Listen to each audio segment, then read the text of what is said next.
আমি বলবো না যে একদম ইন্ডিয়াও ভীষণ সুখে আছে, সবারই সবকিছুই বাড়ছে, বাট আমাদের কাছে কি কোনো এমন কোনো পথ আছে যে আমাদের 1,00,000 টাকা আমরা 1 বছরের মধ্যে রোজগারে যেতে পারি?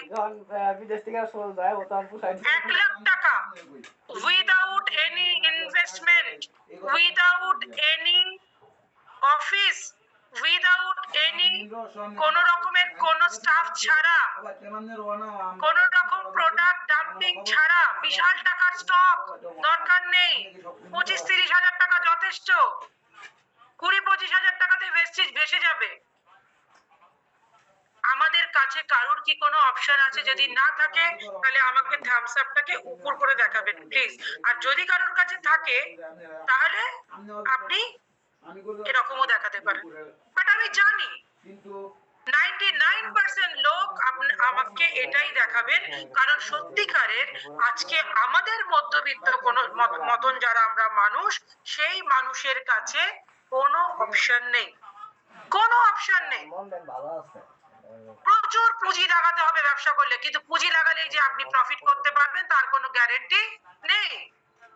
বাট ডেফিনেটলি আপনি ডাইরেক্ট সেলিং বা ভেস্টিজের সাথে অ্যাসোসিয়েটেড আছেন মানে আপনি গ্যারান্টি সহকারে শুধু আপলাইনের সাথে বসুন প্লিজ। আমি সবাইকে একটাই কথা বলবো, সিরিয়াসলি কালকে থেকে আপলাইনের সাথে আপনারা প্রয়োজনে আপনাদের দল ভিত্তিক কাউন্সিলিং করা শুরু করুন। দল ভিত্তিক, সবাইকে নিয়ে নয়, 5 জন 6 জন কোর ফ্যামিলি তৈরি করুন, কোর গ্রুপ তৈরি করুন এবং সেখানে কাউন্সিলিং এ বসুন। যদি মনে হয় কোথাও প্রয়োজন আফজাল ভাইয়ের, কোথাও প্রয়োজন হচ্ছে আমার সাথে কথা বলার দরকার হচ্ছে, আফজাল ভাইকে জানান, আমরা কোর কাউন্সিলিং করা শুরু করব। আপনার গোল সেট করুন প্লিজ, কারণ 1 বছর পরে আপনার মানি ব্যাগের অবস্থা আপনি ঠিক করতে পারবেন।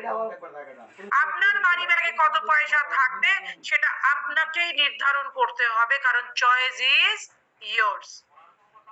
So friends, ব্রেনকে অলরেডি মেসেজ দেওয়া শুরু করুন যে কালকে থেকে আপনি লাখপতি কোটিপতি হওয়া শুরু করেছেন। অনেকেই আপনারা জানেন, অনেকেই আপনারা ভাবতে পারেন যে ভাই আমার কাছে পয়সা নেই, পকেটে 1,000 টাকা পড়ে রয়েছে, আমি কি করে ভাববো আমি লাখপতি হব?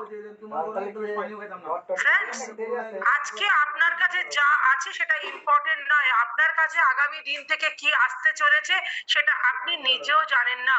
তাই আপনাকে এখন থেকে ভাবতে হবে, ট্রেন ইওর ব্রেন, আপনার ব্রেনকে মেসেজ দিতে হবে you are the millionaire person, you are the millionaire. আপনাকে মিলেনিয়ার ভাবতে লাগবে, তারপরেই আপনি মিলেনিয়ারের পথে যেতে পারবেন। প্রথম ব্রেনের এটাই শর্ত। আমি যদি এক্সাম্পলের হিসেবে চলে আসি, আমি আমার ট্রেনিং পার্টে চলে আসি, যেখানে আমি একটাই কথা প্রথমেই বলতে চাই, read everyday positive news. Train your ব্রেনের মধ্যে প্রথম যে কাজটা আপনারা লিখুন, যারা আপনারা খাতা পেন্সিল নিয়ে বসে আছেন তারা প্রথম লিখুন যে আমরা কালকের পর থেকে কোনো নেগেটিভ নিউজে কান দেব না। আমরা 71 টিভি খুলে বসবো না, আমরা দেশ টিভি খুলে বসবো না, আমরা স্টার জলসা, আমরা অমুক বাংলা, আমাদের খাস খবর জানার দরকার নেই, আমাদের পেপার পড়ার দরকার নেই। আগামী 3 মাসের জন্য আমরা এই সমস্ত খবর বন্ধ করে দিই। আসলে আপনার বিজনেসে কোনো ডেভেলপমেন্ট হবে না। আপনি যে নেগেটিভ নিউজ সকালবেলা উঠেই পড়ছেন, কোথাও নালে হরতাল, কোথাও গুলিবাজি, কাউকে ধরা হয়েছে, কোথাও আন্দোলন, কোন জায়গায় ডাকাতি, ছিনতাই, এই ধরনের খবর ছাড়া আপনি কখনোই কোনো ভালো নিউজ পাবেন না। Yes or no? আমি আমার প্রথম একটাই হ্যাবিট ছিল যে আমার ঘুম থেকে উঠে